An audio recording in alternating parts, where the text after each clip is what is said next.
Bienvenidos a Minimadosis, un podcast dedicado a explorar el tema de las drogas en todas sus dimensiones. Les habla Osvaldo Beltrán. Bueno, buenas noches a todos. Les habla Osvaldo Beltrán. Hoy tenemos dos invitadas muy especiales, amigas del podcast de esta casa. Por un lado está Sara Snap. Ella es licenciada en Ciencias Políticas de la Universidad de Colorado y tiene un máster en Políticas Públicas en la Universidad de Harvard. Ella además es cofundadora del Instituto RIA, que es una organización con sede en México que realiza investigaciones para abogar por políticas públicas en un marco de justicia social. Ella además publicó un libro que se llama Diccionario sobre drogas. Hola Sara, ¿cómo estás? ¿Me escuchas bien? Hola, buenas noches a todas y todos. ¿Cómo están? Osvaldo, muchas gracias por la invitación. Sí, Si sí. escuchan, pues sí, sonidos, ruiditos, ahí tengo a mi bebé que andamos viajando las dos, entonces por cualquier cosa, aquí ando. Muchas gracias, qué gusto. Por otro lado tenemos a Paola Cubillos. Ella es médica integrativa colombo-canadiense y es miembro fundador de la Junta Directiva de la Asociación Pro Cannabis Colombia, Procanol. Ella además es asesora de investigación con cannabinoides y psicodélicos. Hola Paola, ¿cómo estás? Hola, buenas noches a todas y a todos. Un saludo para ti, especialmente Sara. No sé que es nada fácil estar ahí teniendo dos actividades tan importantes al mismo tiempo. Vamos a ser muy pacientes contigo como te mereces. Y un gusto acompañarlos esta noche. Esta conversación va a estar muy buena porque es una conversación que naturalmente fluye después de tener pues tanto tiempo que llevamos conversando sobre el cannabis, y estas van a ser como el segundo grupo de sustancias psicoactivas que vamos a poder explorar desde el punto de vista médico y terapéutico con algunas precauciones. Entonces estoy pues muy emocionada de conversar con ustedes. Gracias. Sí, justamente algunos consideran esto de los psicodélicos como una revolución psicodélica la llaman. Veníamos de la revolución del cannabis en la que se descubrió que el cannabis podía tener usos médicos y que los países estaban dispuestos a regular estos usos médicos, pues por sus beneficios, pero pues también por cierto potencial económico. Y ahorita estamos con los psicodélicos, digamos que ya no es tan raro decirle a alguien que los hongos, que la ayahuasca y que el MDMA pueden servir para aliviar, o pues no que pueden servir, pero pues ya los he escuchado por ahí, digamos que ya llegó a Netflix. Entonces tenemos este documental, How to Change Your Mind. Para el que no lo haya visto, pues recomendado, digamos que desde una perspectiva crítica que vamos a trabajar, pero el documental para mí recoge ciertos puntos interesantes que están debatiendo. Igual esto se tiene que hablar muy bien. Estamos hablando de un tema de salud pública y bueno, todos los temas desde la perspectiva. Entonces yo quería comenzar preguntándoles si se puede hablar de un fracaso en la farmacología convencional y que por este fracaso estamos buscando nuevas opciones y el mundo está mirando a los psicodélicos. ¿Es así o consideran que los tratamientos convencionales no están funcionando del todo? Comencemos con Paola. Empezaste con una pregunta espinosa. ¿Qué te puedo decir? A ver, esa es la narrativa que se usa mucho en el medio, ¿no? En el medio de los psicodélicos, muchas compañías y muchos activistas y muchas gentes que se han interesado por el tema de la salud mental últimamente, porque esto pues no había sido como mucha preocupación por mucho tiempo desde el punto de vista de la salud pública, y de repente todo el mundo le interesa la salud mental. Y entonces es una visión que sí empujan mucho estas personas que están en este medio, pero en definitiva, pues yo no pienso que haya sido un fracaso en la farmacología. Sí, podemos remontarnos a la historia del desarrollo de tratamientos para la salud mental, y sí, en realidad no se han producido nuevas moléculas en décadas, pero también tenemos la concepción de que estas moléculas de ninguna manera eran la solución o la única solución, ¿no? Esto siempre se pensó como unos medicamentos que podrían ayudar a estabilizar los síntomas de los pacientes de cierta manera, y para que sumado a la terapia o a las otras modificaciones en el estilo de vida de las personas, podría la persona manejar sus síntomas, manejar su condición clínica, y también no debemos olvidarnos que la salud mental también responde a las circunstancias en las que está la persona, igual como las enfermedades crónicas responden al ambiente de las personas, las enfermedades de salud mental también. Entonces, es aquí donde es muy importante también considerar que los determinantes sociales de la salud mental también juegan un papel tan importante como lo es el acceso a servicios de salud mental. Entonces, yo creo que el mundo se está volviendo cada vez más complicado, pienso yo. Las personas tenemos cada vez más cosas por las que preocuparnos y más angustias. Entonces, yo creo que eso sí se refleja en las tasas de salud mental que estamos viendo. Pero sí, digamos que los sistemas de salud sí se quedan cortos en prestar una atención de salud compleja, completa e integral a las personas que tienen necesidades de salud mental. Eso es innegable. Y es aquí donde podemos empezar a discutir si la entrada de los psicodélicos va a cambiar esa situación. Y yo creo que no, porque en realidad los psicodélicos, y como lo vamos a ver por esta conversación, requieren, como se están investigando en este momento en el modelo médico, por lo menos, y podemos hablar también de los usos por fuera de la medicina, que son más tradicionales y más establecidos. Es un tratamiento complejo, un tratamiento que requiere muchos recursos, un tratamiento que requiere mucha monitorización por ahora, y no sé si la entrada de los psicodélicos como una medicina vaya a solventar el problema de acceso a los servicios de salud en general. Yo creo que los empeoraría, pero yo los dejaría allí simplemente con la conclusión que sí necesitamos nuevos tratamientos definitivamente, pero también necesitamos amplitud y una mejor oferta de servicios de salud en general a todas las personas que tienen necesidades de salud mental. ¿Y tú qué piensas, Sara? Pues digo, no soy médica y entonces creo que Paula, y un gusto estar contigo, pues sí, ella ve temas mucho más amplios, ¿no? Pero yo creo que sí, el uso de los psicodélicos, yo cuando veo un documental y también leí el libro cuando salió, es también de que cómo sería el mundo si no hubiéramos ido por este camino de la prohibición, ¿no? Si hubiéramos desarrollado toda esta serie de problemáticas que actualmente tenemos, en el sentido también de cómo vemos cómo vemos la naturaleza, cómo sentimos las cosas. Y obviamente creo que también hay una industria atrás de proveer, ¿no? Pastillas, proveer acceso a ciertos medicamentos, pero con una idea, y sí lo dicen en el documental, y creo que muchos en el movimiento también lo decimos, con la idea de que vas a seguir tomando esa pastilla el resto de tu vida, ¿no? Y creo que aún tomando esa pastilla el resto de tu vida, también deberíamos estar proveyendo mayor acceso a la psicoterapia, al psicoanálisis, a poder tener realmente la posibilidad de trabajar traumas que hemos experimentado en nuestra vida. Y creo que este es uno de los muchos productos que tiene que estar al alcance de las personas, ¿no? Y que es siempre hablamos para cualquier sustancia, que queremos que haya un espectro de posibilidades para que no siempre sea o lo más potente o lo más riesgoso, sino que una persona tiene esa posibilidad de decidir hacia dónde quieren, cuál es la experiencia que quieren tener.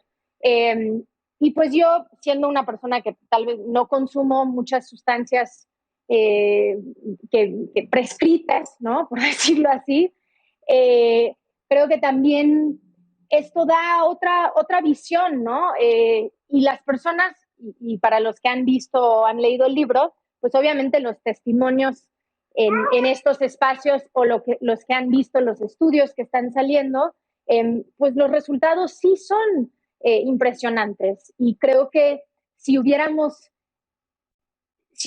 la misma presión, estas sustancias hubieran estado más al alcance de las personas con estos resultados si no hubiera este rechazo, ¿no? Por la prohibición que vivimos. Entonces yo creo que sí es un señalamiento de que que los medicamentos y la farmacología convencional no está respondiendo suficientemente a las necesidades de la sociedad actual. De hecho, es curioso porque vi un meme en el que aparece la revista Newsweek cuando apareció el Prozac. Entonces, ¿cómo comenzó? Y el Prozac se fue anunciando como algo milagroso, como un éxito de la farmacología. Y en la parte que dice cómo vamos, aparecen los hongos. Entonces, es curioso que pues, los hongos siempre estuvieron y no viene siendo un milagro farmacológico, sino pues de alguna forma siempre han estado. Y pues por otro lado también le quería preguntar a Paola, y es que ya hace unas semanas que se descubrió que la depresión no está tan relacionada con los desniveles de serotonina como se creía, y esto, digamos, puso en crisis muchos estudios y medicamentos. Entonces te quería preguntar si conocías algo de ese tema. Déjame aclarar que eso no fue lo que se descubrió. El estudio que hizo tanto ruido últimamente, que además debemos considerar la fuente del estudio y la persona que lo publicó, es una persona que por mucho tiempo ha tenido unas visiones bastante en contra de la psicofarmacología por cualquier razón u otra. Entonces, pues hay que analizar los resultados con mucho cuidado. Pero lo que hizo esa persona fue hacer una revisión sistemática, que es básicamente que se reúnen los resultados de varios estudios y en conjunto se analizan para llegar a unas conclusiones. La conclusión es que la depresión no estaba relacionada con desniveles en el sistema de serotonina necesariamente, pero esta era una hipótesis que ya se había reevaluado desde antes. O sea, la psiquiatría por varios años, y puede que algunos psiquiatras todavía no se hayan actualizado al respecto, por varios años entendido que esa no es la hipótesis que explica la depresión, o no es la única hipótesis que explica la depresión. Entonces, confirmó lo que muchos médicos que estamos actualizados en el tema ya sabíamos, y lo que no hizo fue desmeritar el trabajo que hacen los antidepresivos, los inhibidores de la recaptación de la serotonina, que esto fue algo gravísimo y que fue una mala interpretación de los medios de comunicación y de aquellas personas que por un interés comercial o por lo que sea, se avanzan en sus agendas criticando a los tratamientos psiquiátricos convencionales, que eso me parece pues peligroso, porque cuando una persona que no, a lo mejor no tiene un conocimiento lo suficientemente profundo de la ciencia o de la medicina, se enfrenta a este tipo de situaciones, pues dice, pues estos medicamentos no me sirven a mí para nada, los voy a dejar.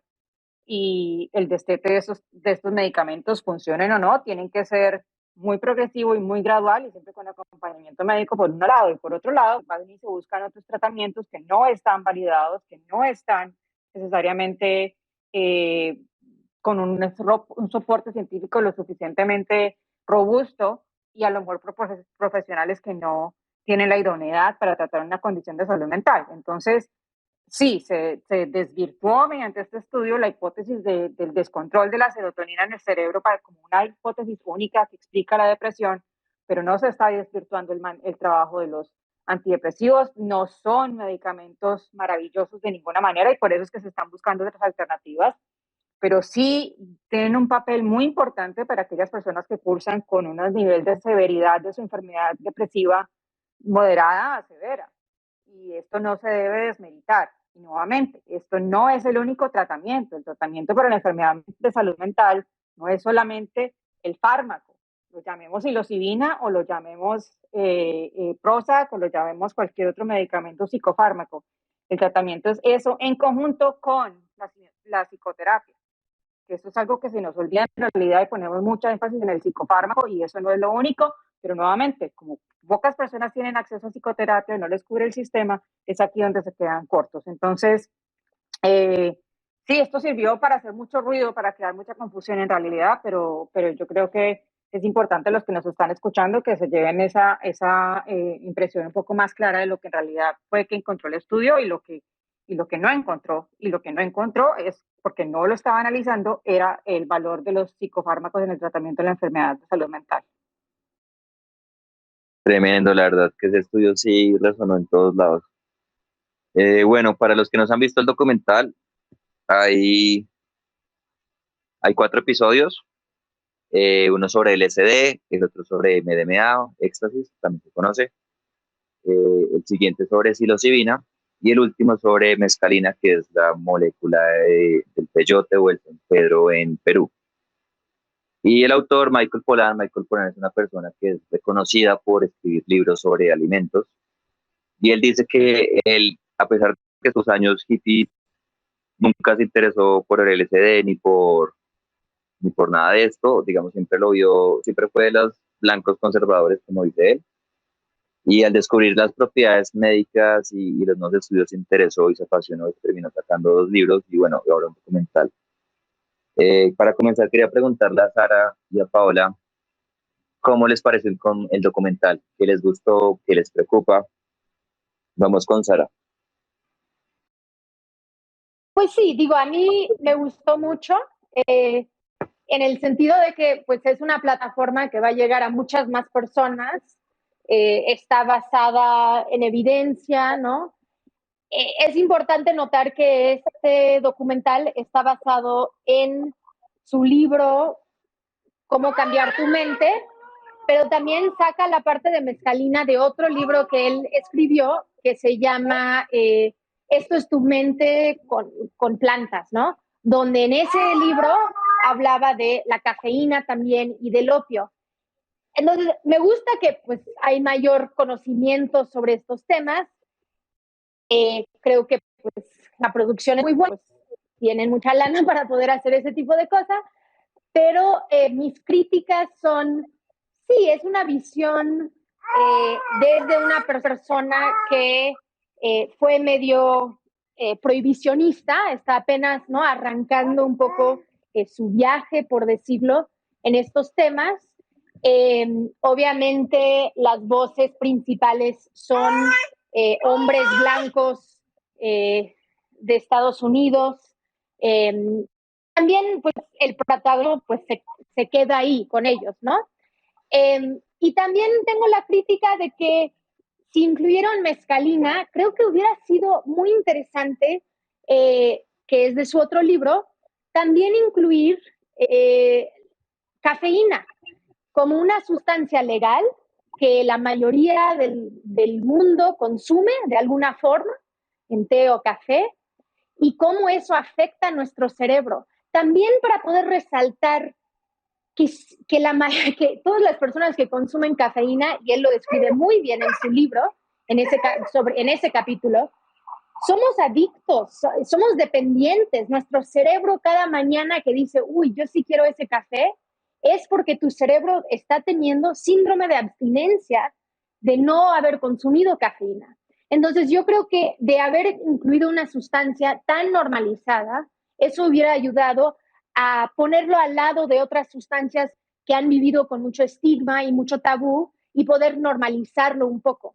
Igual con poner opio, porque él, por ejemplo, en el libro habla del momento, un periodo en su vida cuando decidió cultivar flores de amapola para poder hacer un té, para poder consumirlo, y su experiencia en eso.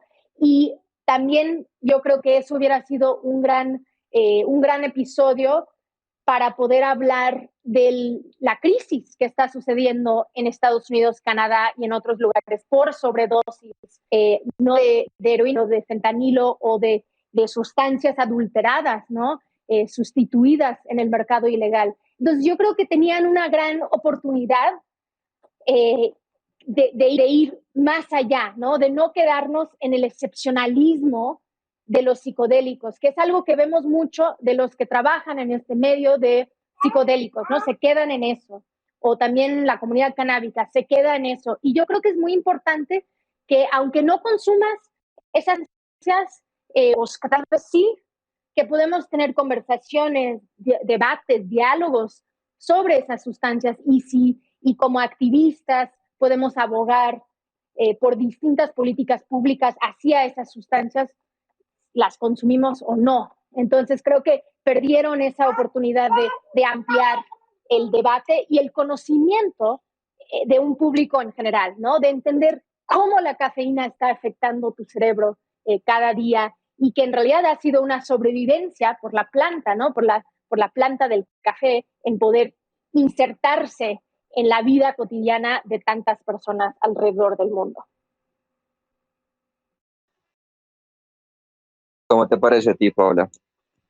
Sí, estoy de acuerdo con Sara en muchos aspectos y es una conversación pues bonita que trae Michael Pollan con su visión obviamente sesgada alrededor del tema del uso de estas sustancias psicoactivas con el propósito eventual o con el potencial eventual de tratar de condiciones de salud mental, a excepción del último episodio que sí se trataba de la mescalina, que sí tocó muchos más aspectos culturales y de usos tradicionales que les dan las comunidades del sur de los Estados Unidos a las que les pertenece esa sustancia. Y ese fue el episodio que más me gustó en realidad, el que más me pareció que estaba más balanceada la conversación, no solamente hablando del poder de la sustancia como tal y el significado de sus culturas, pero también tratando temas el entusiasmo que tiene el mundo occidental por ir a explotar esas sustancias. Están decimando con las existencias del cactus, el peyote, que es un cactus que se demora 20 años en crecer y que es realmente valioso para esa comunidad, y cómo pues por este entusiasmo que tienen en Estados Unidos, porque en Estados Unidos hacen todo de una manera tan exagerada, pues van y sacan esas existencias. Pero obviamente yo no tengo conocimiento para hablar de ese tema, entonces no me quiero centrar mucho ahí. Pero sí, antes de empezar a hablar de los otros, que a lo mejor sí tengo un poquito más de conocimiento de las otras sustancias, debo advertir para todos los que nos escuchan y para todas las que nos escuchan que yo estoy a favor, un 100% por la despenalización de todas las sustancias psicoactivas, desde el cannabis hasta la heroína. A mí no me importa ninguna. Y me gusta aclarar esto porque yo también creo que hay mucho de esto que Sara ha venido refiriendo, que es este excepcionalismo que de repente estamos tratando estas sustancias psicoactivas como si fuera algo que nos, oh Dios, y esto es algo súper especial. Y estamos creando una cultura un poco de culto alrededor de ellas con una visión un poco crítica. Definitivamente Michael Pollan trabajó muchos de los investigadores más renombrados en este momento en el tema de los psicodélicos, tanto en el LSD como la psilocibina y el MDMA. Se armó muy bien de ese backing científico y pues trajo a personas que están realizando los estudios clínicos y que han publicado bastante y que definitivamente son unas autoridades en el tema, pero ya a mí sí me parece que la conversación se quedó muy cuáles son las limitaciones de esas investigaciones hasta el momento. Y esto es algo que no nos dijeron. Las investigaciones se están realizando en este momento con unos grupos muy pequeños y muy limitados de pacientes para cada una de las sustancias. Nos contaron, por ejemplo, que el MDMA está a punto de aprobarse por la FDA, pero esto es basado en unos estudios de unos puñados de pacientes, de cientos de pacientes hasta el momento. Estamos en este momento llevándose en curso un estudio fase 3 que se está adelantando, pero las autoridades sanitarias están prestando mucha atención a los estudios que se están llevando a cabo con MDMA, los estudios que ha realizado la non-profit MAPS, que han existido episodios de abuso sexual y de abuso de autoridad por parte de los terapeutas que han llevado a cabo estas sesiones dentro de los mismos estudios. Entonces aquí, por ejemplo, yo estoy hablándoles a ustedes en este momento de Toronto, Canadá. Aquí en este momento la autoridad sanitaria está prestándole mucha atención, está haciendo una revisión muy profunda a los datos de sus estudios, que han detectado irregularidades como se han llevado a cabo los estudios, inclusive acaban de suspender un estudio que se está llevando a cabo con MDMA para el trastorno de estrés postraumático, y para no decirle más MDMA, lo vamos a llamar éxtasis, porque ese es el nombre pues, que se conoce en la calle como tal. El éxtasis entonces se está utilizando para el tratamiento de estrés postraumático en el contexto de los estudios clínicos, y aquí acaban de suspender un estudio precisamente por las altas irregularidades que se están llevando a cabo en eso. Entonces es una cosa seria, pero en el documental no nos contaron nada de eso, no nos contaron nada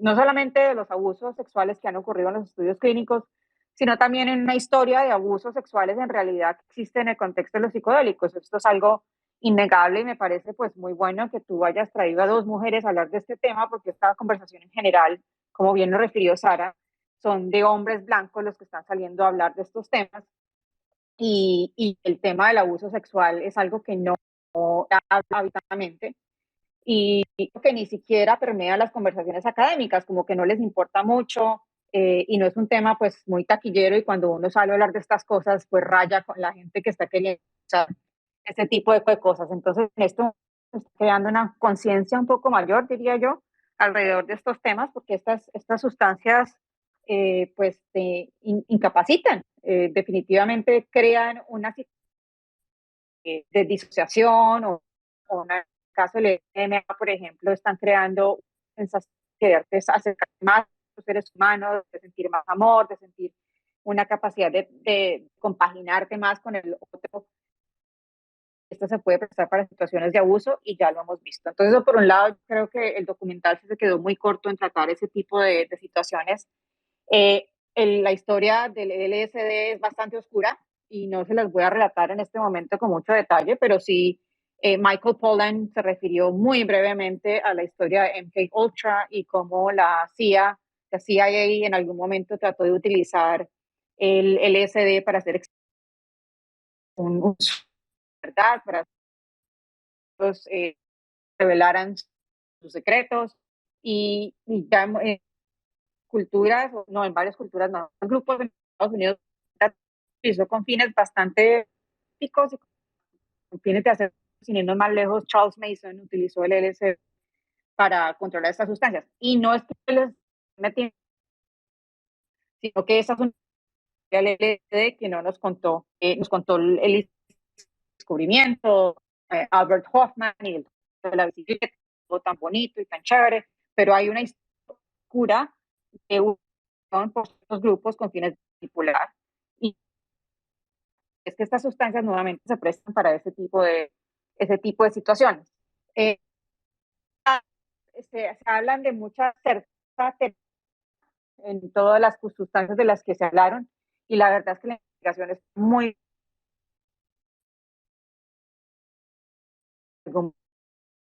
poder definir si estas sustancias, y estoy hablando desde el punto de vista terapéutico, de una enfermedad de condición mental, no estoy hablando de otros usos por fuera de este contexto, todavía no tenemos datos muy robustos y entendemos muy bien qué está sucediendo con estas terapias, cuál va a ser el efecto, la duración del efecto, si debe durar 6 meses el efecto, cuánto tratamiento necesita la persona.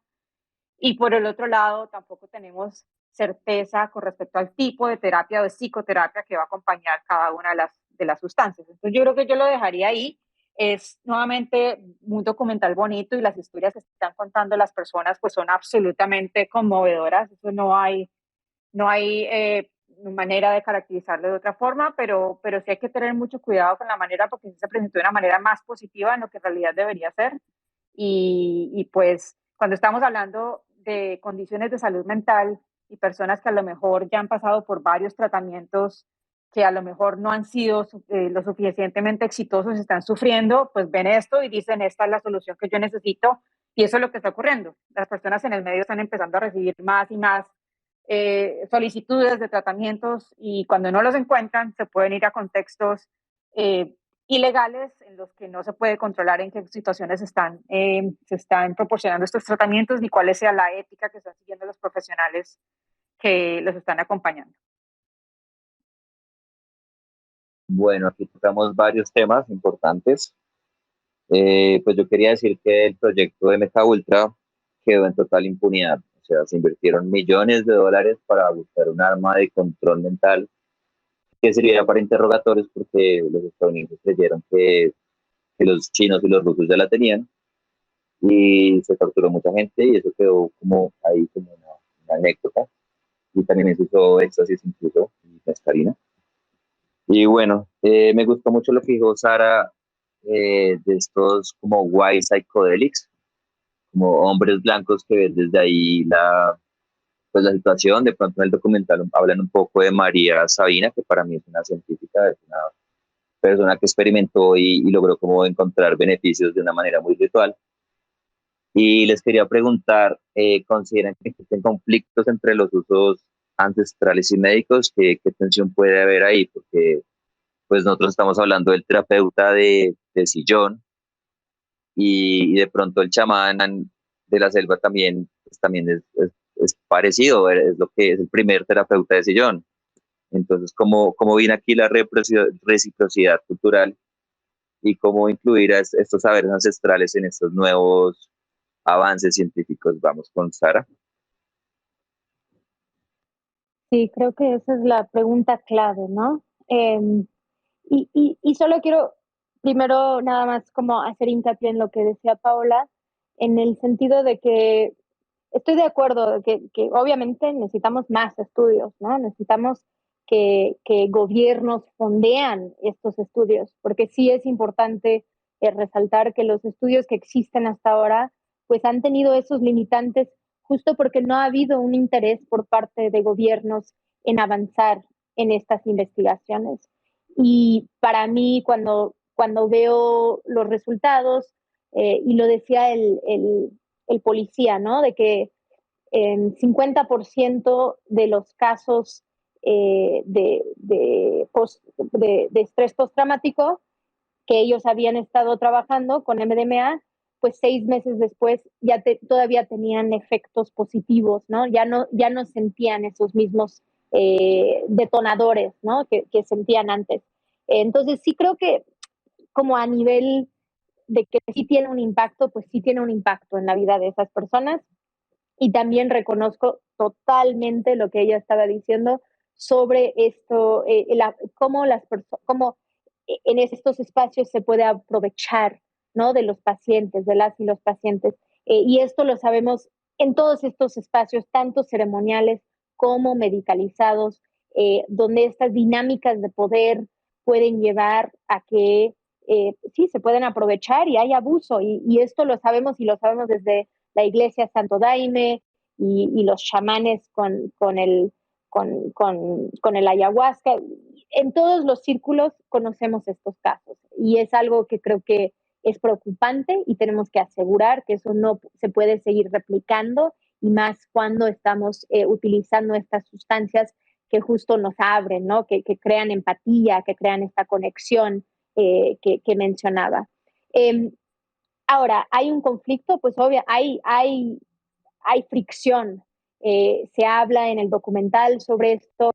En México, por ejemplo, existe usos y costumbres que entonces permiten que personas indígenas o personas de pueblos originarios tengan acceso a las plantas que ellos utilizan en sus ceremonias, que pueden tener ¿no? ese acceso y aún así, pues hay un montón de turismo para que las personas puedan también tener una experiencia mística. Y en las regiones donde se utilizan estas plantas o los hongos en Oaxaca o el peyote en Real de 14, pues muchas de las comunidades también dependen de ese turismo.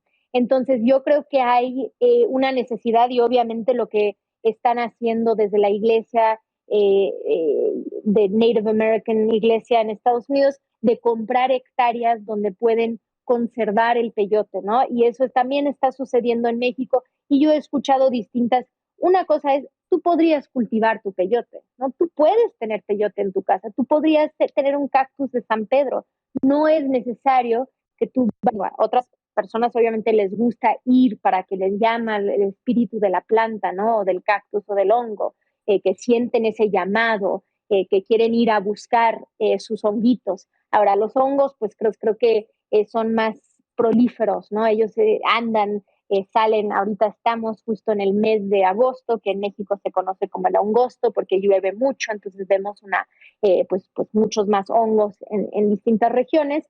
Pero entonces creo que sí hay una necesidad de reconciliar, uno, la demanda y con los usos tradicionales y que tiene que haber suficiente medicina, como ellos lo identifican para sus rituales, para sus ceremonias, los pueblos originarios tengan ese acceso, ¿no? Y ha habido distintas iniciativas justo para que si tú comes, bueno, primero cómo cortas el peyote, ¿no? Que lo cortas de la forma para que puede brotar de nuevo y no lo matas por completo. De que si tú consumes un peyote, que entonces usas las semillas para plantar dos. Hay distintas iniciativas que platican también en el documental, además de, por ejemplo, desde el Instituto Chacruna, que es liderado por Bia Labat, que es una antropóloga brasileña. Entonces, como que creo que sí hay estos caminos, ¿no? Hay formas de reconciliar la demanda y las necesidades, y la demanda comercial, por decirlo, de personas que no forman parte de los pueblos originarios, con las con la necesidad de mantener las ceremonias dentro de las comunidades de pueblos originarios. Entonces, creo que sí es posible. Y lo dice también uno de los que participan en el documental, ¿no? De que él cree que está bien hacer mezcalina sintética, ¿no? De que puede existir eso para que las personas puedan tener acceso. Ahora, a mí me gustaría que no hubiera una sobrecomercialización de estas moléculas de forma sintética, justo porque creo que es importante también mantener su forma natural, porque muchos tienen otros alcaloides y otros componentes que ayudan, que tienen algo mucho más profundo que algo sintetizado en un laboratorio, que puede ser, por ejemplo, cuando pensamos en el sapo tiene más de 12 alcaloides más allá del DMT que contiene. Entonces creo que también es eso de que tenemos que tener espacio para todo, pero irlo pensando, cómo realmente se puede diseñar políticas públicas que hacen las dos cosas. Y es interesante lo que mencionan de que el decriminalize nature o descriminalizar la naturaleza, que es como el movimiento para descriminalizar los psicodélicos en Estados Unidos,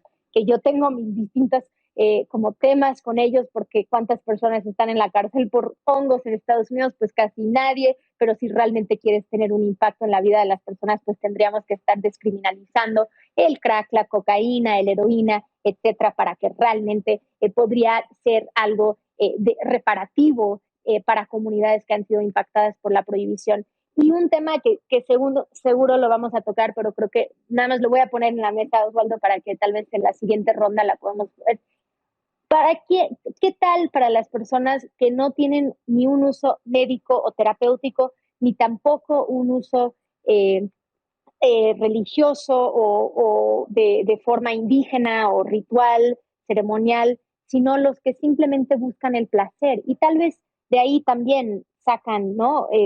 Un propósito, una intención, pero creo que también eso es un uso legítimo que no deberíamos dejar de lado. Y ahí me quedo.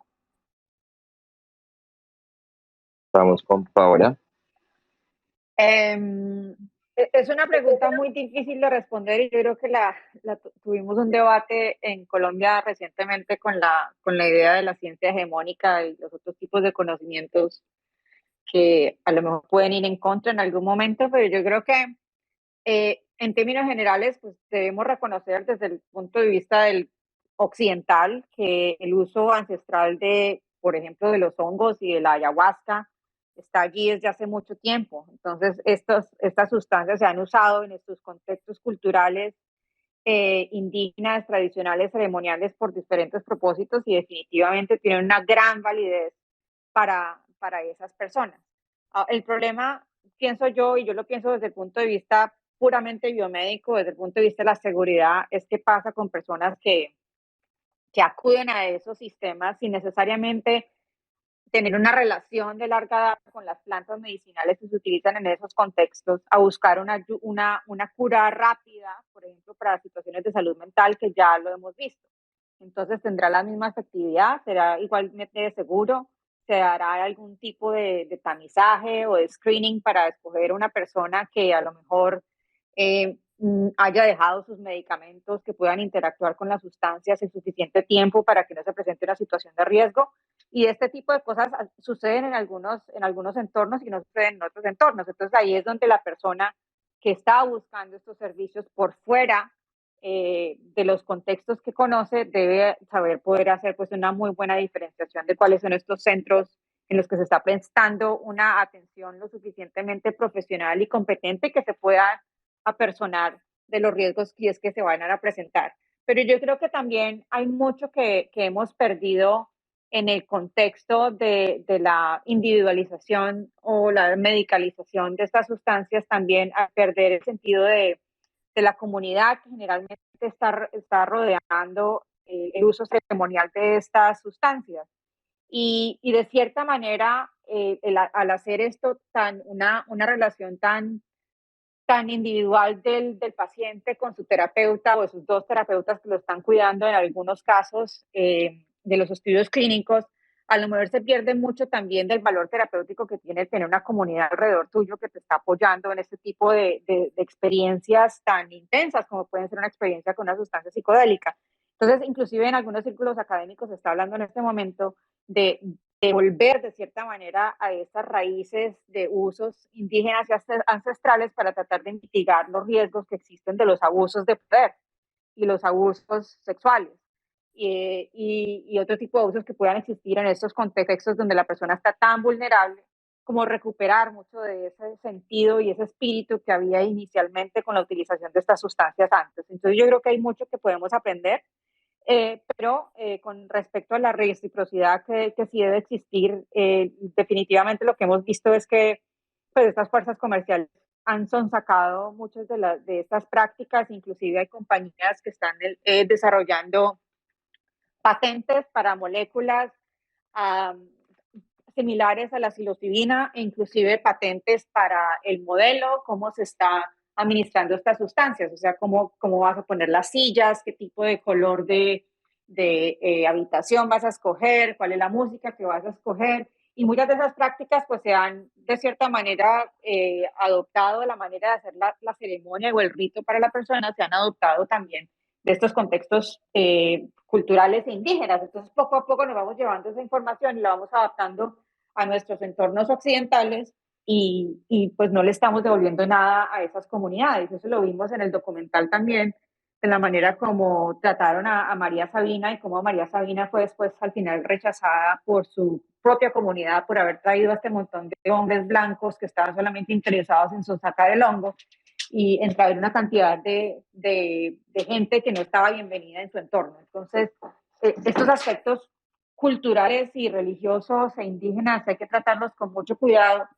cuando estamos hablando de sobreexplotar lo que ya están haciendo otras culturas indígenas y sin ir más allá en el Amazonas y en Perú también en Latinoamérica ya tenemos una situación en la que se han presentado riesgo que de las plantas de donde se deriva la ayahuasca puedan entrar en desabastecimiento porque se ha utilizado muchísimo. Entonces este tipo de cosas definitivamente las tenemos que pensar, pero pues para hacer la pregunta nuevamente, la respuesta más corta, yo creo que es posible encontrar un entorno de neutralidad en donde el uso médico puede hacerse por lo menos desde el punto de vista seguro cuando se hacen esos entornos tradicionales y ancestrales y cuando estamos trabajando en la medicina convencional y occidental, si se quiere llamar de esa manera, pues sí debemos, yo pienso, tratar de la mejor manera posible de pasarlos por el rigor científico que existe, porque al final del día eso es lo que va a garantizar un mayor acceso a una mayor cantidad de personas, encontrar la evidencia para sustentar y para soportar ese tipo de tratamientos. Sara, tienes la palabra.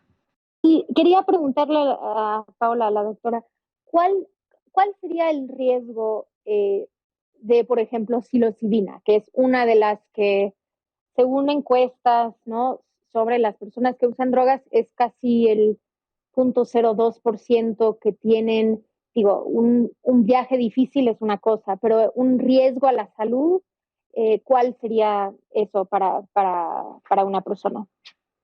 Generalmente no tienen fuera más del viaje difícil. Puede que la persona cuando está interrumpiendo algunos tratamientos psiquiátricos pueda ponerse en una situación de mayor riesgo de tener un efecto adverso psiquiátrico grave porque la falta de la presencia de la molécula que ya estaban utilizando cualquier antidepresivo o algunos moduladores del afecto también que pueden tener una interacción con los receptores de serotonina, que es allí donde va a actuar la psilocibina, pueden causar una situación de salud mental más aguda, más intensa de lo que esperaría la persona.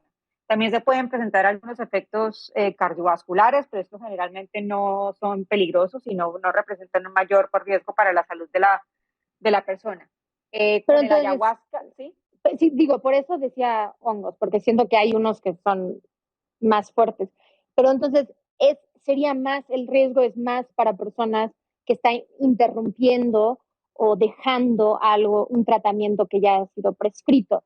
Pero una Sí. persona que tal vez es como, pues, no sé, mi papá falleció y siento que necesito, que quiero como, ¿no? Como conectar con qué significa la muerte y no estoy cambiando mi régimen de medicamentos que tomo actualmente, el riesgo de hacer algo así es muy bajo, ¿no?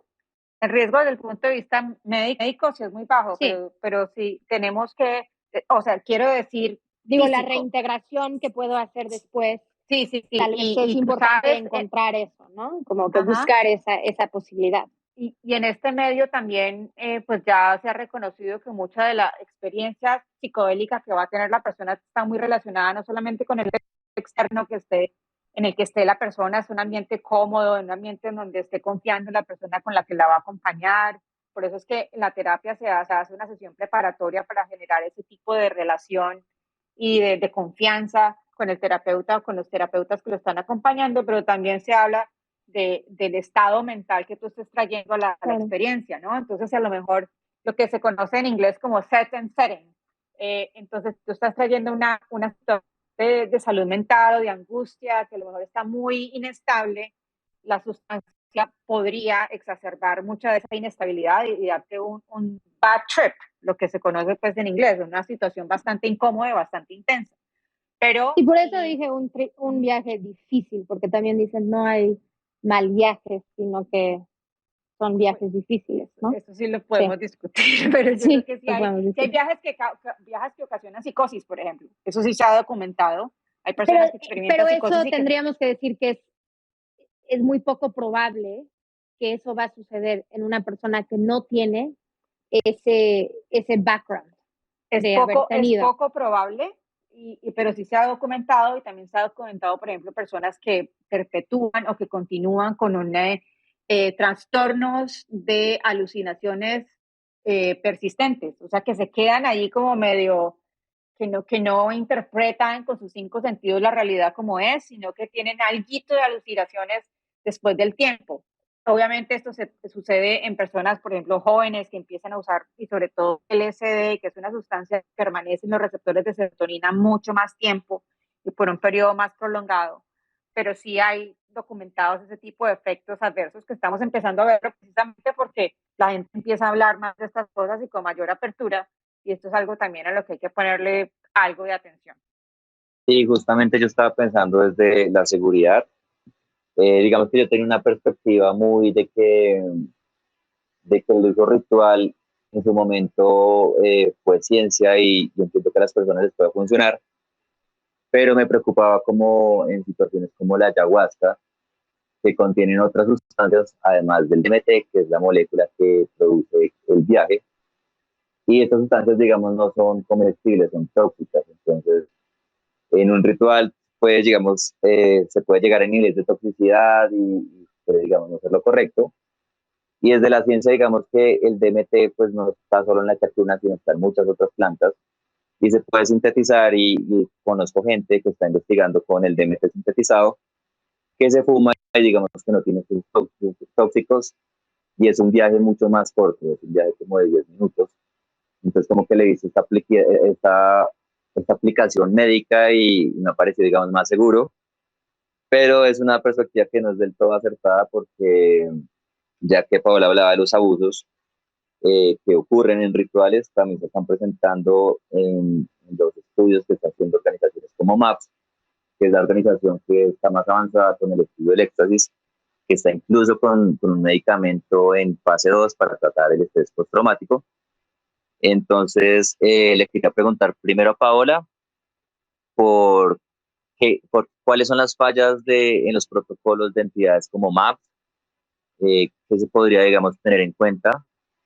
Y le quería preguntar a Sara por el modelo de criminalización que se está dando en sustancias como la psilocibina. La psilocibina ya está criminalizada en Oregón o en Holanda, pero que hay que tener en cuenta para crear como un modelo de criminalización sostenible. Vamos con Sartre. Perdón. Bueno, digamos que cómo se ha avanzado la descriminalización de los psicodélicos ha sido diferente en distintos lugares, ¿no? Entonces, en Washington, D.C., capital de Estados Unidos, es que se puede portar ciertas cantidades, pero que no hay ningún abastecimiento o comercialización, ¿no? En Holanda, desde 1976, cuando nunca hicieron un cambio en su legislación, pero hicieron un decreto de cuáles eran las drogas duras, entre comillas, y las drogas blandas, entre comillas. Y entre las drogas blandas estaba los hongos mágicos, psilocibina y la cannabis. Y por eso entonces empiezan a surgir los coffee shops donde se vende cannabis y también, pues, donde también se vende psilocibina, porque habían decidido cero prioridad, ¿no? Entonces no podemos perseguir esos delitos hasta que acabamos con todos los otros delitos. Y por eso pues ya se ha ido creando, ¿no? Una descriminalización de facto y de cierta forma una legalización sin que la producción sea legal o regulado de ninguna forma. Después tenemos el ejemplo de Oregon, que es muy interesante, donde ellos descriminalizaron todas las sustancias, como en Portugal, donde entonces hay cierta cantidad de cualquier sustancia que la persona puede portar, pero donde también votaron a favor de psilocibina para uso terapéutico. Entonces, ellos están creando un modelo único en el mundo donde van a entrenar o capacitar a facilitadores para que ellos pueden llevar a cabo pues seguimiento, ¿no?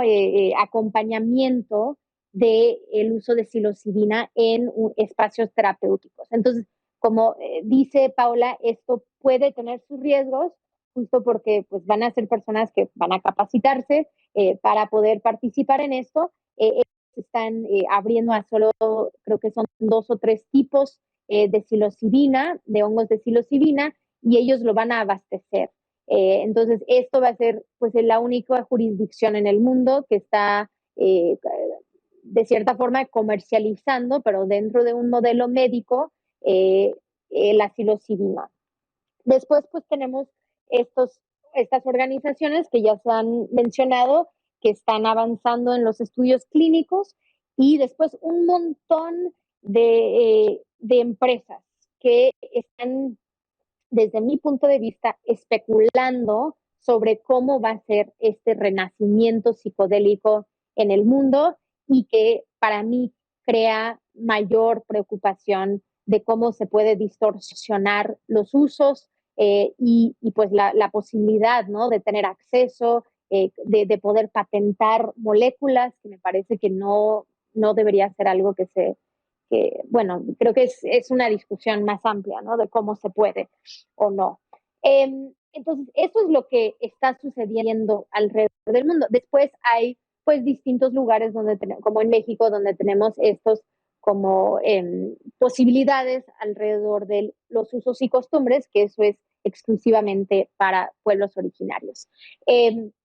Cuando yo pienso en una descriminalización, o para mí una regulación, porque eso tomaría en cuenta no solamente la parte de la cadena de producción del consumo, sino toda la cadena de producción, incluyendo cómo sería el cultivo, la transformación, ¿no? El abastecimiento, cómo vamos a dispensar estas sustancias, qué es lo que se tiene que acompañar cuando se utiliza estas sustancias.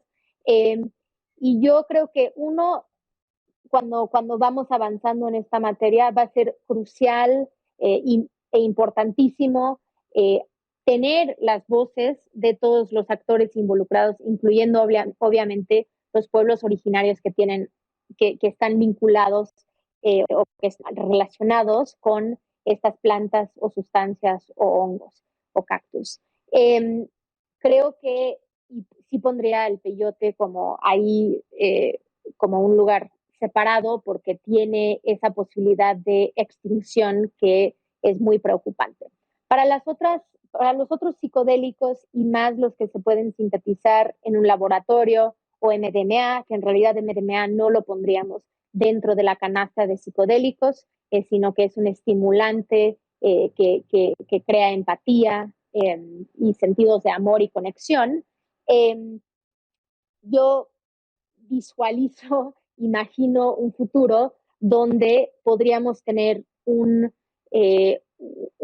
diseño no medicalizado, donde sí hay la posibilidad de un uso terapéutico y un uso medicinal que podría ser paralelo, pero cuando yo abogo por algo es para que cualquier persona adulta sin ser diagnosticado con alguna condición podría tener la posibilidad de tener acceso a una o estas sustancias en general. Entonces, imagino un mundo donde tal vez hay centros culturales, ¿no? Un espacio seguro donde las personas pueden ir, donde no hay un estigma en entrar en ese lugar y donde entonces en ese lugar hay personas capacitadas en reducción de riesgos y daños y gestión del placer para poder tener una conversación con esa persona y que esa persona tal vez ni va a consumir, solo quiere hablar, ¿no? Pero donde hay esa receptividad, esa apertura a tener una conversación sobre la sustancia. Y de ahí poder tener, si la persona desea consumir, pensar en, ok, ¿qué es tu plan para consumir? ¿No? Bueno, es que pienso ir a acampar con mis amigos y queremos consumir hongos por estas razones, ¿no? No es de que uno tendría que justificar su consumo desde mi perspectiva, pero donde puedes tener una conversación sin estigmas sobre cómo quieres tener la experiencia y donde puedes tener justo esa conversación que decía la doctora Paula sobre el set y setting, ¿no? ¿Dónde estoy yo emocionalmente, físicamente y cómo va a ser mi entorno para durante esta experiencia, ¿no? Y después que esa persona puede tener una conversación de diciendo, estos son algunos de los efectos que vas a sentir 1 hora después, 3 horas después, 5 horas después, ¿no? Asegúrate que tal vez hay alguien en el grupo que no va a consumir para que pueda ayudar a acompañar, para que puede tener como facilitar que no hay, ¿no? Como una emergencia, que una persona que está, que se siente en control de la situación. Pero donde es posible tener eso, y que de ahí te pueden abastecer de la sustancia que quisieras consumir, ¿no? Y que te pueden decir, sería bueno que comas unas horas antes o que llevas este tipo de comida contigo para que te pueda ayudar. Al día siguiente tal vez vas a sentir esto, ¿no? El bajón, cómo va a ser. Y de ahí que tienes la posibilidad de regresar a ese centro de espacio no estigmatizante para poder tener esa reintegración, ¿no? ¿Cómo te fue? ¿Qué sentiste? ¿Qué es lo que necesitabas? ¿No? O cuál fue la experiencia que tuviste para que puedas haber un cierre.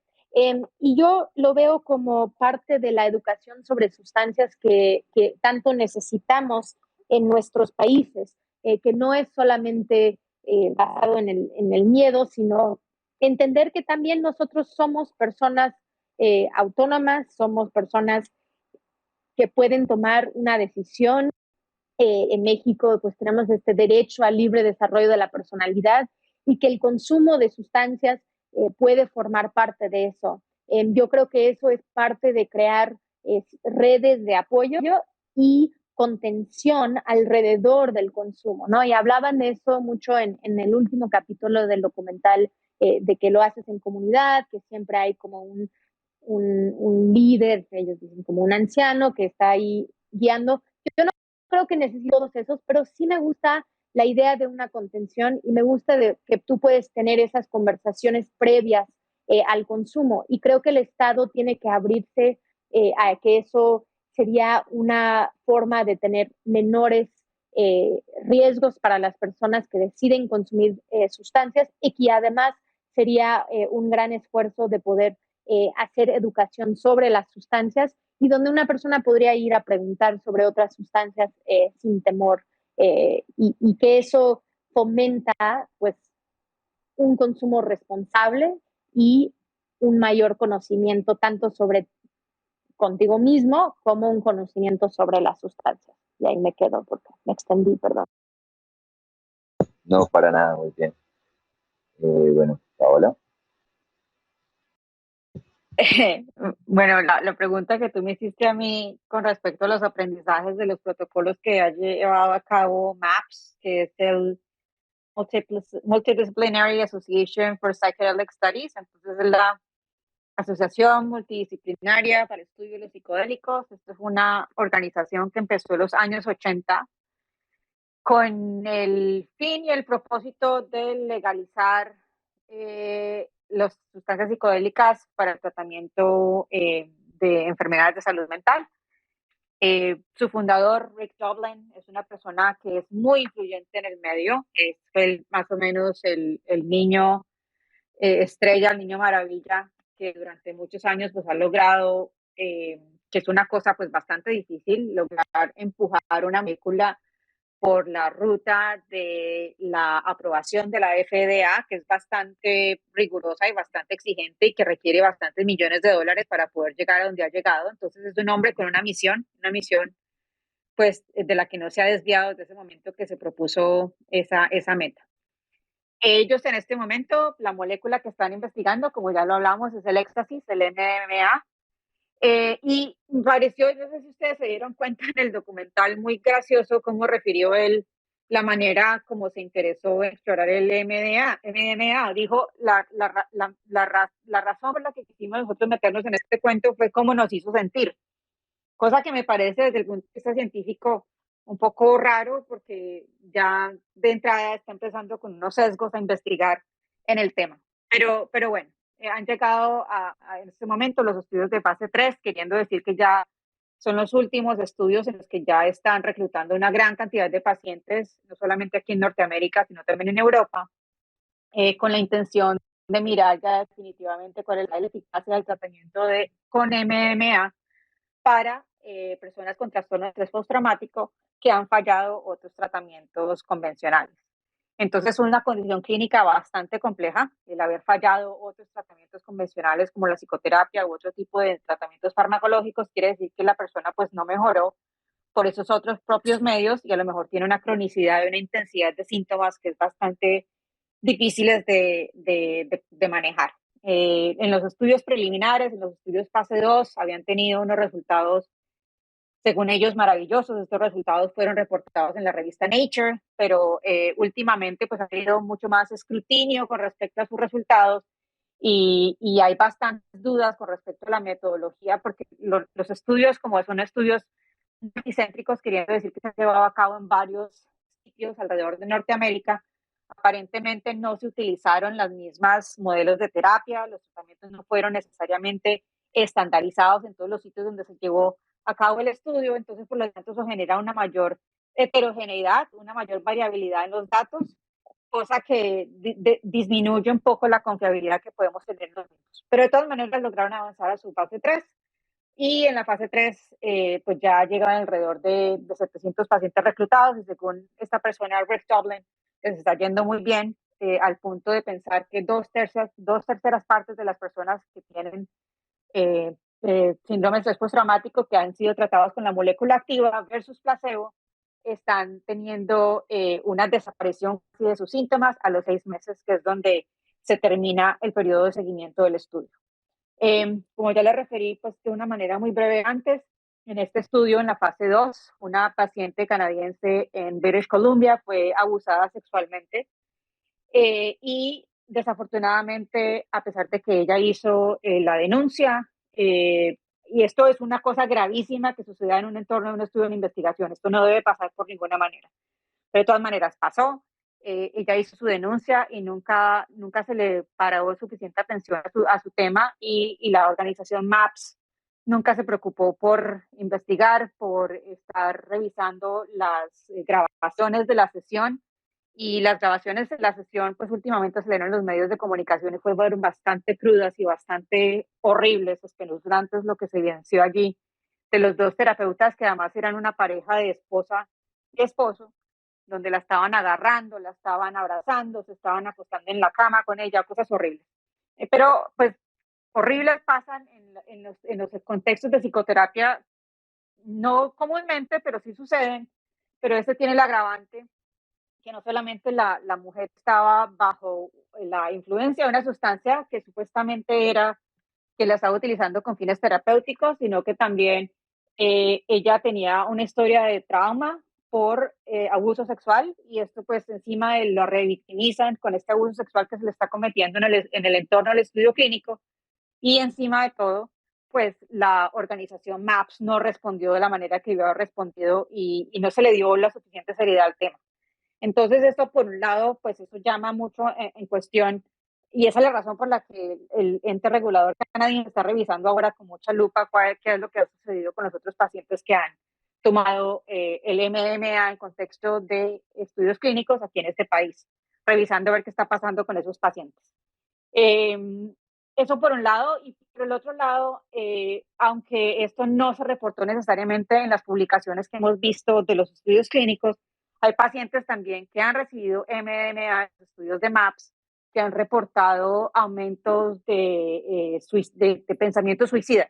En vez de mejorarse, entonces, su pensamiento suicida ha aumentado por la intensidad de los síntomas, porque es que en realidad estas sustancias lo que hacen es que te presentan mucha información que a lo mejor es difícil para que tú puedas lidiar con ella. Y cuando uno ya tiene un trauma tan grande en su vida, ya tenía estos síntomas que son realmente difíciles de tratar, para algunas personas es muy difícil confrontarse con esa realidad que le está mostrando la sustancia psicoactiva, y en algunos casos se vio aumentos de suicidio. Y lo que agrava la situación es que cuando uno está haciendo un estudio clínico, pues el estudio clínico se tiene que terminar en algún momento, y generalmente los estudios clínicos de MAPS han terminado a los 6 meses. Y no se les dio la oportunidad a los pacientes de tener un seguimiento más prolongado, o lo que se conoce como un periodo de integración más largo, porque a lo mejor hay algunas personas que sí necesitan más sesiones de psicoterapia para poder integrar y manejar esa información que ha salido de una manera mejor. Entonces, para hacerle la historia pues más corta, los errores que se han identificado, o las posibles situaciones de mejora, es pues reconocer que estas situaciones de abuso suceden en estos entornos, y que esto es uno de los riesgos también que se pueda presentar en los estudios clínicos. Esto todavía no se ha reflejado, por ejemplo, en los documentos de consentimiento informado que se están utilizando para los diferentes estudios clínicos con los psicodélicos. Entonces, esa sería una de las cosas que se deberían hacer. Como segunda medida, pues tener unos programas de reporte de abuso dentro de estas mismas instituciones que están apoyando la investigación, que sean mucho más expeditos y que no pretendan empujar debajo del tapete estas situaciones que han ocurrido.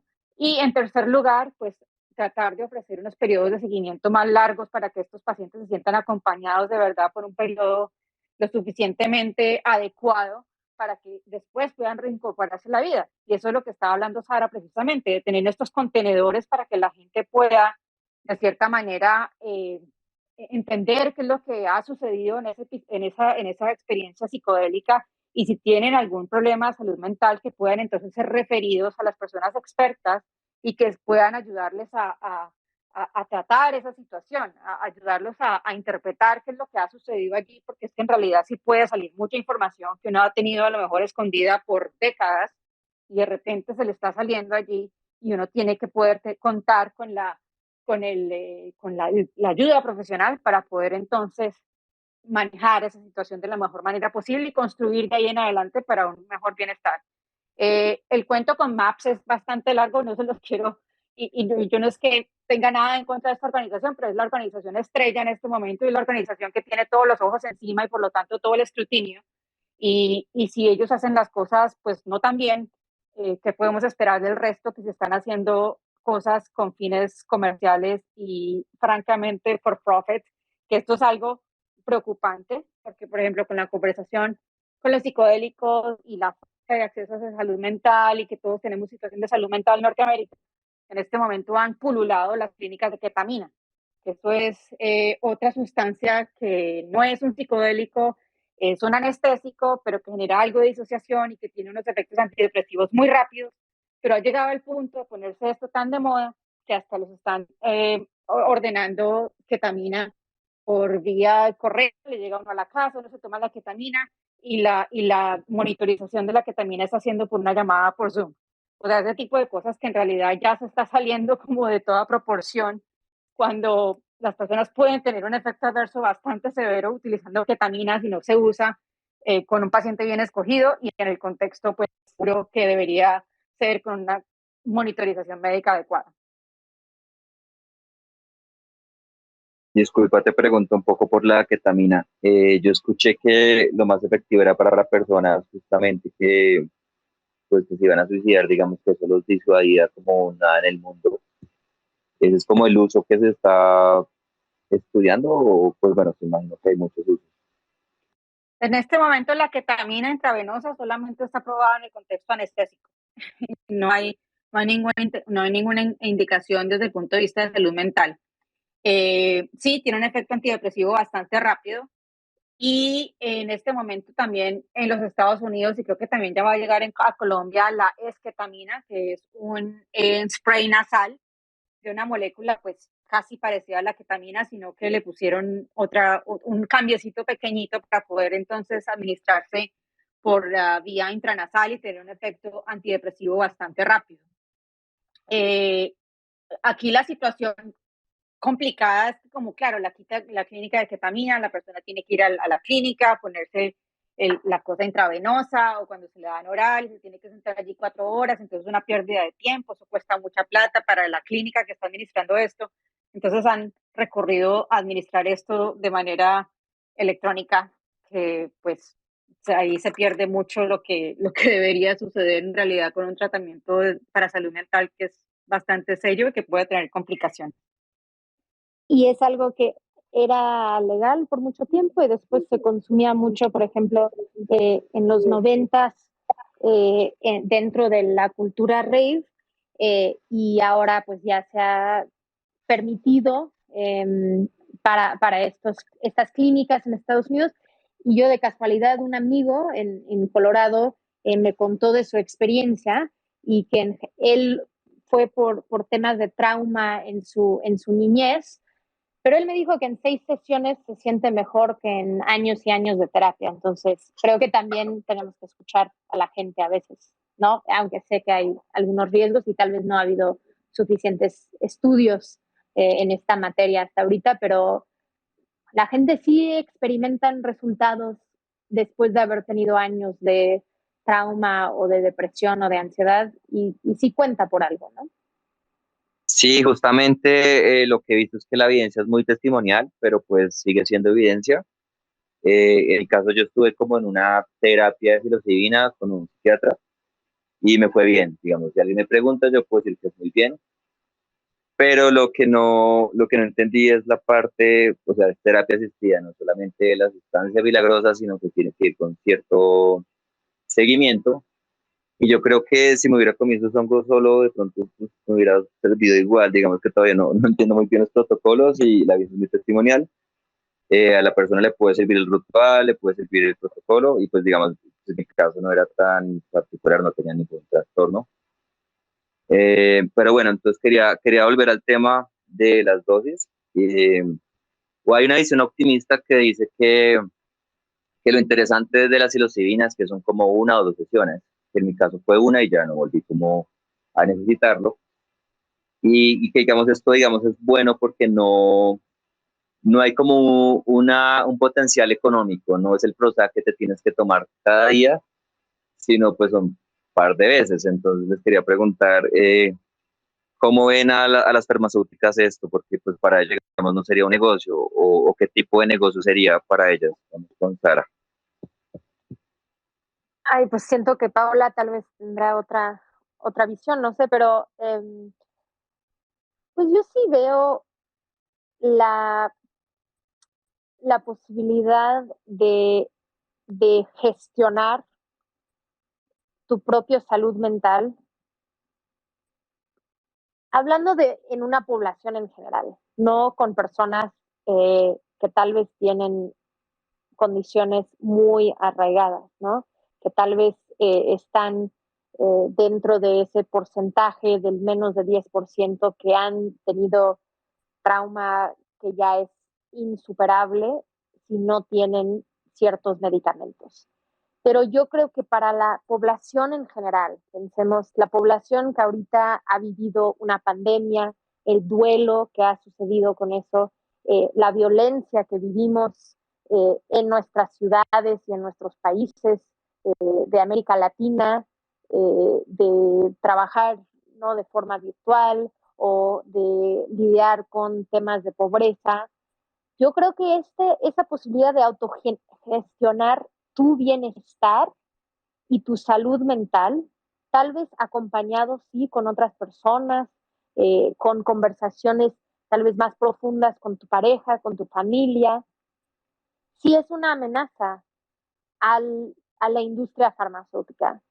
Tanto lo veo en la industria de la cannabis, cuando pienso en todos los usos terapéuticos, en cómo eso puede aumentar el bienestar para personas y cómo hemos visto que en ciertas poblaciones, principalmente los más grandes, ¿no?, de la tercera edad, cómo ellos sustituyen o dejan algunos medicamentos justo por el bienestar que les puede traer el consumo de cannabis en jurisdicciones donde es legal. Y creo que tener mayor acceso, un acceso más seguro, acompañamiento, un lugar, uno democratiza acceso, entonces que no es de que yo tengo que estar en un chat de WhatsApp o buscar una página en Facebook para poder acceder, ¿no? Y nosotros desde las organizaciones de la sociedad civil y veo a compañeras y compañeros de otras organizaciones, pues nos llegan estas preguntas todo el tiempo. ¿Cómo puedo conseguir XXX porque tengo un familiar o porque yo estoy sufriendo de XX? Y he visto documentales. Y entiendo que tal vez necesitamos más investigación, pero cannabis también empezó así, ¿no? Empezó con casos viendo documentales de otros casos diciendo, oye, pero si ellos tienen acceso, ¿por qué yo no? Entonces creo que tener un mayor acceso democratiza y permite que las personas, no es por una conexión que puedes tener la posibilidad de encontrar un mayor bienestar o una tranquilidad en tu salud mental, eh, que es importante. Y dos, creo que eso sí es una amenaza al sistema de salud como visualizado por parte de las farmacéuticas, y de que tenemos que tomar ciertas pastillas o que tenemos que pues ir a cierta ruta, ¿no? Yo creo que hay un lugar para todo en el mundo, pero sin duda hemos marginado estas plantas, sustancias, hongos, cactus, de tal forma que no han tenido el lugar adecuado, y esto es lo que estamos viendo ahora. Entonces, por ser marginado por tanto tiempo, tenemos que abrir la puerta para que realmente puedan entrar y tener su lugar en la mesa, en las opciones, en el espectro de opciones que una persona podría utilizar para gestionar pues su vida, ¿no? Y por utilizar el término en México, el libre desarrollo de su personalidad, sea la edad que tenga, pero obviamente pensando en mayores de 18 años. Vamos con Paola.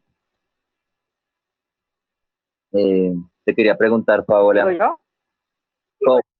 Sí, no, pues te quería preguntar cómo es el estado del Hola, estudio de las Osvaldo. sustancias. Hola, sí, ¿me escuchas bien? ¿Me escuchas? Paola, Se te está cortando, creo. Hola, hola. ya te escuchamos, ya volviste. Te quería preguntar cómo es el estado del estudio de estas sustancias. He visto mucho entusiasmo, he visto gente que se ha tatuado las moléculas y ve como una nueva esperanza. Como, ¿qué le podemos decir a esta persona desde la validez científica? Que puede como esperar? ¿Qué tanto entusiasmo puede tener? No te escuchamos. Estaba diciendo que a mí me gusta ser cautelosa con por las predicciones que hago. No puedo hablar mucho, sí hemos visto pues mucho entusiasmo de la gente y nuevamente muchas personas que están en el medio que han recibido bastantes llamadas y bastantes correos electrónicos solicitando acceso a estas a estas sustancias a partir del documental, definitivamente. Y con esto viene pues una serie de problemas porque estas sustancias en general, o por lo menos en el contexto médico convencional, solamente son asequibles mediante los estudios clínicos, y los estudios clínicos pues están restringidos a una serie de pacientes y solamente se están llevando a cabo en ciertas ciudades, en ciertas jurisdicciones, así que el fenómeno de la desconexión entre el entusiasmo del público y el acceso que en realidad se le pueda dar es grande. Como referí al inicio del espacio, el estado de la investigación está pues más avanzado, como lo acabo de referir con la molécula de MDMA. La psilocibina se está explorando en este momento en varias condiciones, desde el estrés y la angustia al final de la vida en personas que están en cuidado paliativo y que ya están cerca de la muerte, hasta trastornos por adicciones, por ejemplo, a nicotina, que estas son investigaciones que se han llevado a cabo en Johns Hopkins con bastantes resultados pues, muy positivos, pero todavía no están listos necesariamente a tener una aprobación para la molécula psilocibina para el tratamiento para este fin. Entonces, nuevamente, los estudios que se han llevado a cabo son en realidad pequeños. En medicina nos gusta hacer estudios con muchas cantidades de pacientes para poder tener una mayor representatividad del perfil de seguridad y de eficacia que podamos esperar de estas moléculas. Cuando estamos estudiando 20 personas, 30 personas, no estamos capturando una gran cantidad de la población, entonces nos gusta hacer estudios con cientos, si no miles de personas antes de poder aprobar un medicamento. Pero hay algunos indicios de que tiene un potencial muy interesante para tratar depresión, que no ha respondido a otros tratamientos. Nuevamente, el tratamiento con la adicción a la nicotina, el estrés y la angustia al final de la vida son como esas áreas más establecidas que se han dado para la psilocibina, y ya se está intentando también investigar para el trastorno obsesivo compulsivo también, para ansiedad, para anorexia, son otras enfermedades pues que también son de difícil manejo y que no generalmente la gente no, o en una parte importante la gente no encuentra respuestas en los tratamientos convencionales que ya se han hecho. Pero nuevamente, no es la molécula.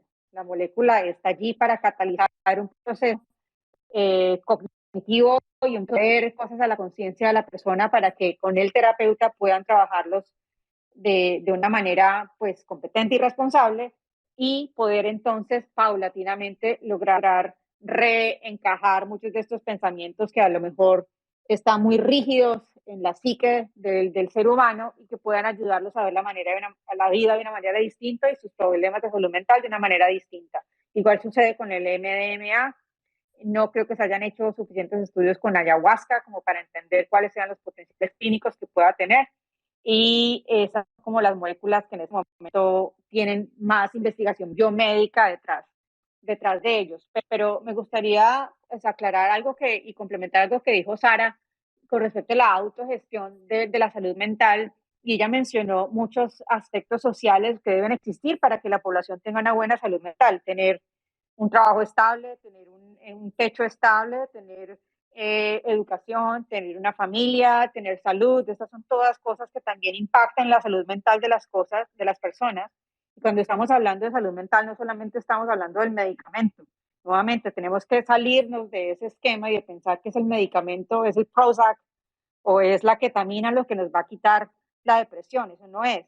Estas sustancias pueden, de cierta manera, tratar de estabilizar la situación que uno está viviendo, la angustia, el sufrimiento que está viviendo de manera aguda, pero es el trabajo a largo plazo que no solamente te va a ayudar a reformular cómo ves la vida, sino también lo que está alrededor tuyo, lo que te va a ayudar también a tener una vida mucho más estable. Entonces, sí, en este momento estamos en una situación compleja, que estamos viendo muchas personas que tienen a lo mejor desestabilización de problemas de salud mental a raíz de la pandemia y de todas estas cosas, pero la situación económica, la inflación, las rentas elevadas, la comida está muy cara, todo eso también añade mucho estrés al día a día del ser humano.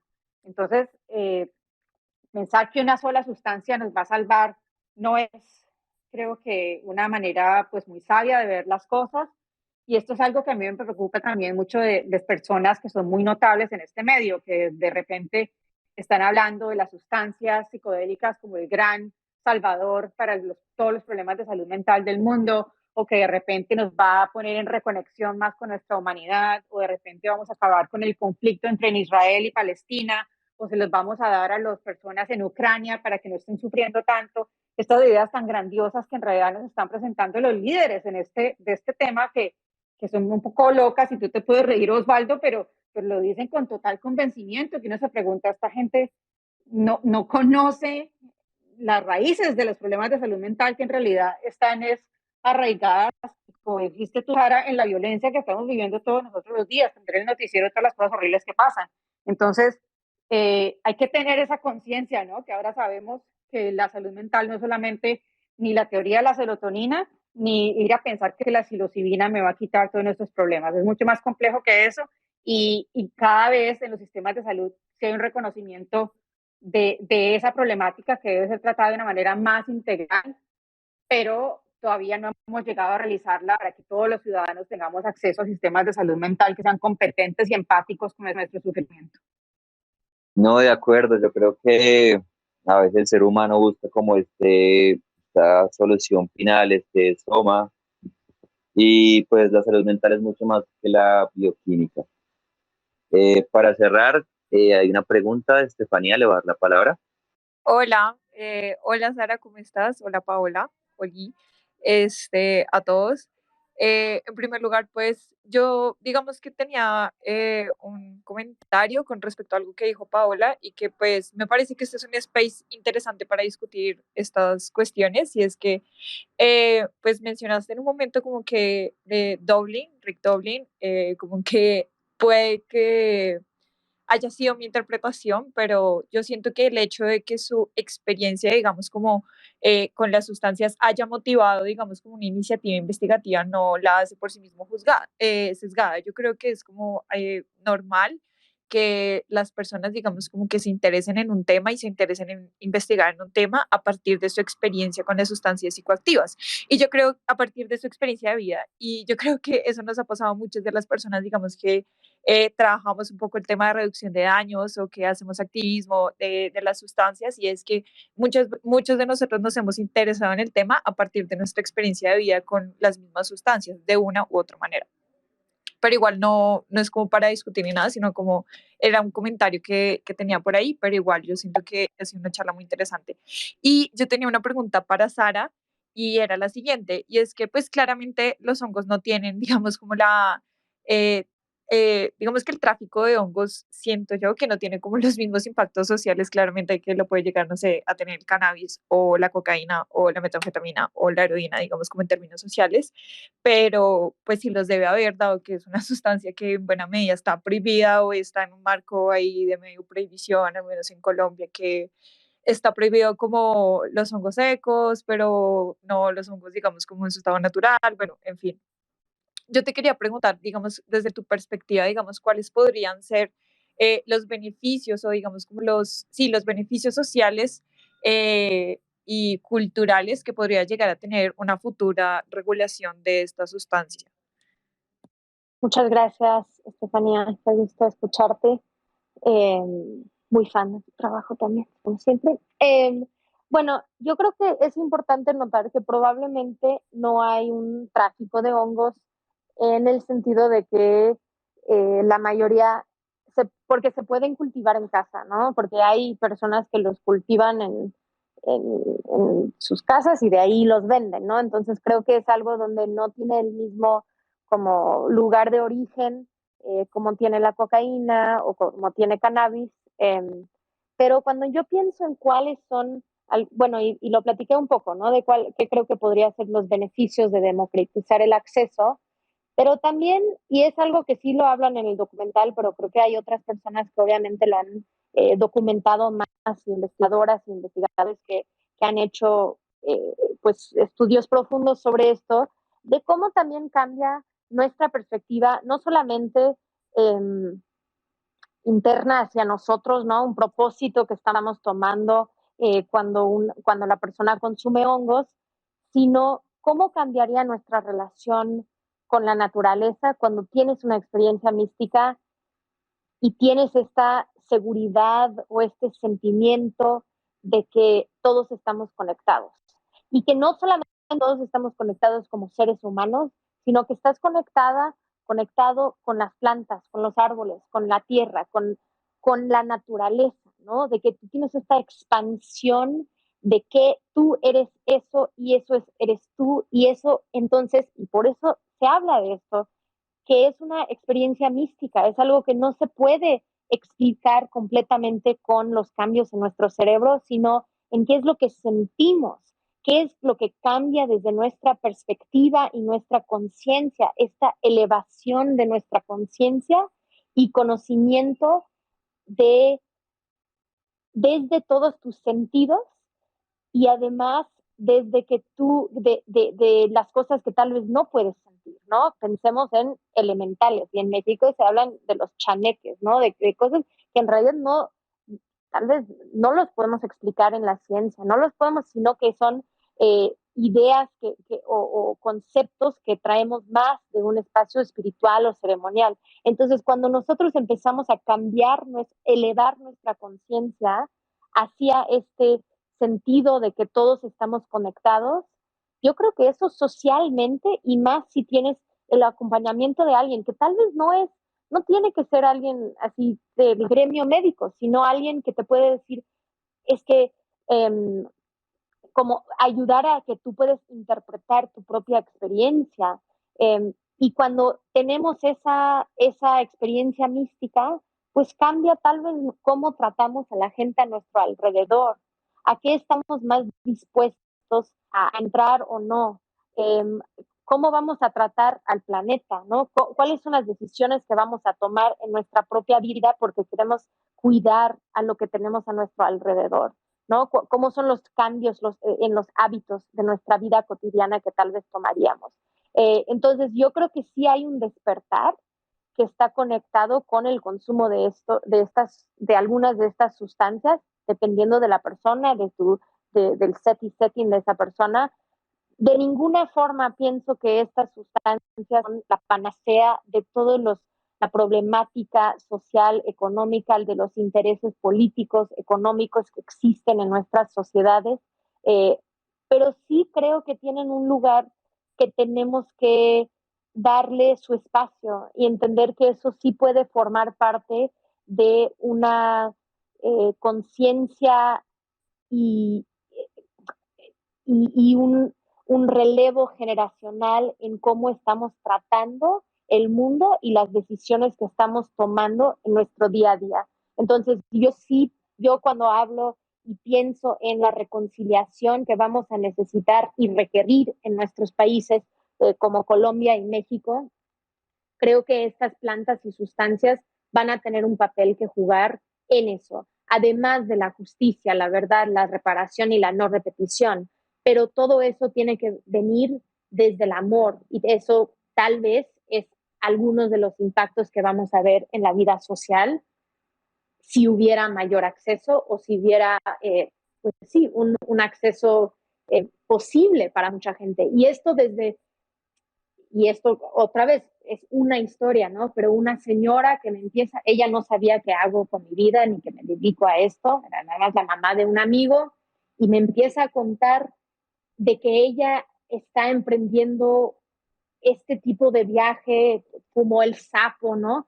Porque está intentando superar su propio trauma que trae. Está intentando entender por qué su mamá a los 14 años la vendió a un hombre para ser su esposa, ¿no? Está intentando entender por qué después otro esposo la dejó, ¿no? Como que, ¿cómo podemos sí ir explorando, que tal vez no va a ser una sustancia o dos, sino que es una vida de poder realmente ir reflexionando, aprendiendo, pero que tienes que estar abierto a esos aprendizajes. Y creo que eso es lo que aprendemos y nos abrimos a eso cuando tenemos estas experiencias para que de ahí tal vez tú puedes llegar, ¿no? a lo más profundo del por qué la vida es como es o tú como eres.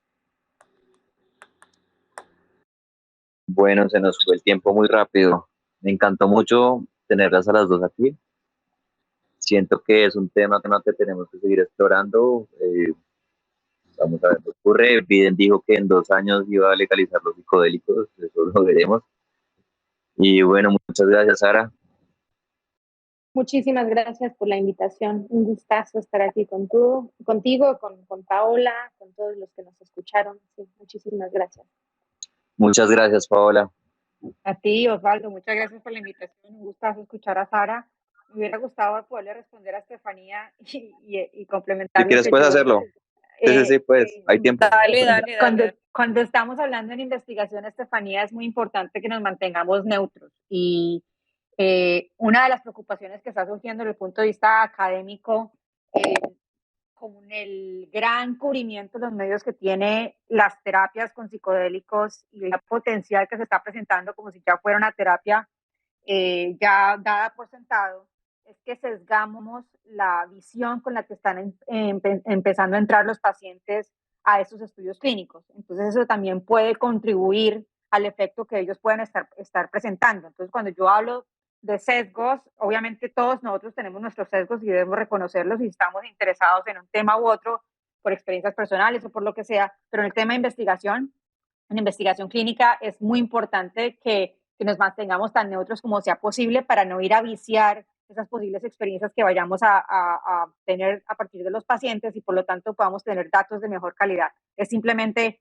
que puede potencialmente contaminar y todo este escenario de súper estimulación y de súper excitación que existe alrededor del tema, que eso ya se está convirtiendo en un problema porque llegan pacientes con muchas expectativas a la terapia y que también causamos daño cuando la terapia, pues si los estamos asignando a un placebo, por ejemplo, y no reciben la terapia activa y no tienen la respuesta terapéutica que ellos están esperando, podemos causar también daños desde ese punto de vista. Entonces hay que ser muy cuidadosos también como estamos tratando la información y es para ese lado que yo iba con el comentario de Rick Doblin, además sin decir que pues el tipo no tenía trastorno de estrés postraumático, entonces para él pensar que iba a tratar pues, trastorno de estrés postraumático con MDMA cuando él no lo tenía me parece un poco raro, pero bueno, esa es la respuesta. Gracias por la pregunta y por la anotación que es muy válida.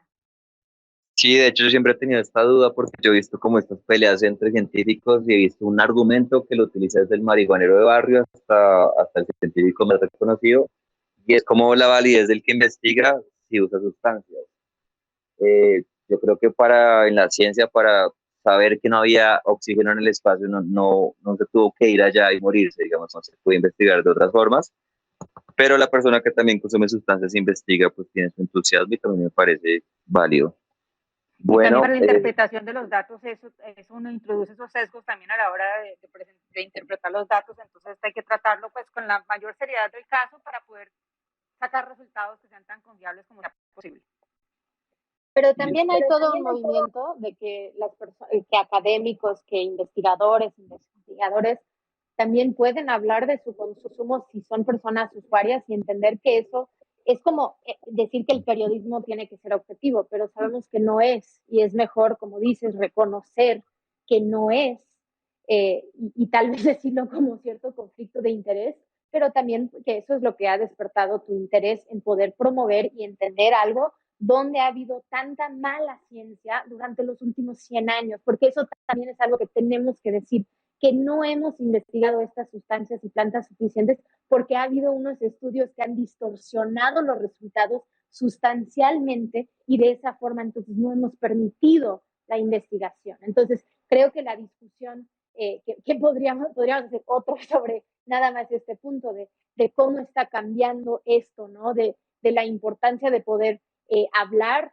y reconocer, ¿no? De que yo no tengo que tener cáncer para poder estudiar cáncer, ¿no?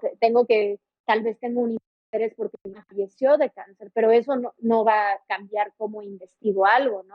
Entonces creo que, y yo recuerdo que hace 10 años cuando hacían esta pregunta en conferencias, ¿no? A congresos académicos, oye, ¿y tú consumes una sustancia? Y la persona siempre decía, es que eso no tiene nada que ver. Y es como, pues sí, tal vez no tiene nada que ver, pero sí hay una nueva generación que está diciendo, ¿saben qué? Sí consumo y es una parte de mi vida personal y que no ha afectado mi vida profesional de una forma negativa, ojalá, sino que ha traído algunos beneficios y algún placer y que eso también es válido. Entonces yo creo que sí es algo que si quieres, Osvaldo, armamos otro panel para poder platicar de estos temas, porque creo que No, sí. yo te iba a decir lo mismo. Me Abro la encantó. puerta. Sí. No, me Porque encanta además, cerrar. porque además no pudimos tratar tampoco el tema de la misconcepción que existe, que toda la investigación con LSD fue archivada por la prohibición de Nixon, que de cierta manera sí fue así, pero hay otro pedazo que no se ha contado tampoco. Gracias, Osvaldo, y gracias, Sara, por el rato. Una conversación muy amena. Gracias, Estefanía, por la anotación, y gracias a todos por conectarte a escucharnos. Bueno, gracias a todos. Por ahí tenemos una Vaki. Cualquier cosa es cariño, de verdad. Ahorita la pongo. Y También un estamos en space para hablar Spotify. de las mujeres y la investigación psicodélica, creo yo. O sea, cuando estuve en México, estuve en el lanzamiento bueno, con Sara, de las mujeres y los psicodélicos, y me parece muy importante también hablar de este tema. O sea, yo apunto para todos los space y voy a estar, pero uno sobre mujeres, investigación científica y psicodélicos sería brutal. Y de hecho, nuestro episodio de los más escuchados es el de mujeres y drogas. Y pues también está el tema de mujeres en la ciencia, pues, que sí es bastante relevante y en este tema, pues bueno, también aplica. Vamos a seguir trabajando este tema. Hay mucho por hablar. Me gustó que esto fuera un space informal, un episodio ahí que pues me encantó ver tanta gente conectada en vivo. De verdad, gracias a todos y nos veremos pronto.